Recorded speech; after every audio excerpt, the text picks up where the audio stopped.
ರಂಗೋಲಿ, ಮನೆಯೊಂದು ಮೂರು ಬಾಗಿಲು, ಬದುಕು ಮುಂತಾದ ಧಾರಾವಾಹಿಗಳಿಂದ ಪ್ರೇಕ್ಷಕರ ಮನಗೆದ್ದ ಬಿಗ್ ಬಾಸ್ ಸಿರಿ ಇವಾಗ ಮದುವೆಯಾಗಿದ್ದಾರೆ.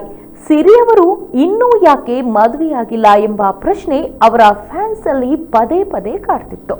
ಈಗ ಸದ್ದಿಲ್ಲದೆ ಸಿಂಪಲ್ ಆಗಿ ಮದುವೆಯಾಗಿದ್ದಾರೆ. ಸಿರಿ ಅವರಿಗೆ ಮೈ ತುಂಬಾ ಅರಿಶಿನ ಹಚ್ಚಿರುವ ವಿಡಿಯೋ ಇದೀಗ ವೈರಲ್ ಆಗಿದೆ.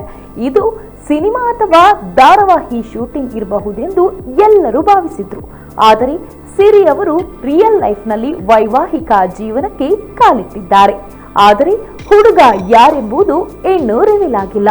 ಹಾಗೆಯೇ ಸಿರಿ ಕೂಡ ಎಲ್ಲಿಯೂ ಪೋಸ್ಟ್ ಅನ್ನ ಶೇರ್ ಮಾಡಿಕೊಂಡಿಲ್ಲ. ಸಿರಿ ಅವರಿಗೆ ಈಗ 40 ವರ್ಷ ವಯಸ್ಸು ಎಂದು ಹೇಳಲಾಗ್ತಿದೆ. ಕೆಲವು ದಿನಗಳ ಹಿಂದೆ ರಾಮಾಚಾರಿ ಧಾರಾವಾಹಿಯಲ್ಲಿ ಈ ನಟಿ ಬಣ್ಣ ಹಚ್ಚಿದ್ರು. ಈಗ ಪರಭಾಷೆಯ ಕಿರುತೆರೆಯಲ್ಲೂ ಮಿಂಚುತ್ತಿದ್ದಾರೆ. ಕೆಲ ಸಿನಿಮಾಗಳಲ್ಲಿ ಕೂಡ ಸಿರಿ ಅವರು ನಟಿಸಿದ್ದಾರೆ. 30 ವರ್ಷಗಳ ಕಾಲ ಕನ್ನಡ ಕಿರುತೆರೆಯಲ್ಲಿ ಸಿರಿವಂತೆಯಾಗಿ ಮೆರೆದ ಸಿರಿ ಯಾಕೆ ಮದುವೆಯಾಗಿಲ್ಲ ಎಂದು ನೆಟ್ಟಿಗರು ನಟಿಗೆ ಹಲವು ಬಾರಿ ಪ್ರಶ್ನೆ ಮಾಡಿದ್ದೂ ಇದೆ. ಬಿಗ್ ಬಾಸ್ ವೇದಿಕೆಯಲ್ಲಿ ಈ ಬಗ್ಗೆ ಸಿರಿ ಮಾತನಾಡಿದ್ದೂ ಇದೆ. ಮದುವೆ ಬಗ್ಗೆ ಸಿರಿ ಮಾತನಾಡಿ, ನಟನೆಯಲ್ಲಿ ಇರುವುದರಿಂದ ನನ್ನನ್ನು ಅರ್ಥ ಮಾಡಿಕೊಳ್ಳುವ ಹುಡುಗ ಬೇಕು. ಈಗ ನನ್ನ ಮನೆಗೆ ಅಳಿಯ ಎನ್ನುವುದಕ್ಕಿಂತ ಮಗನಾಗಿ ಬರಬೇಕು.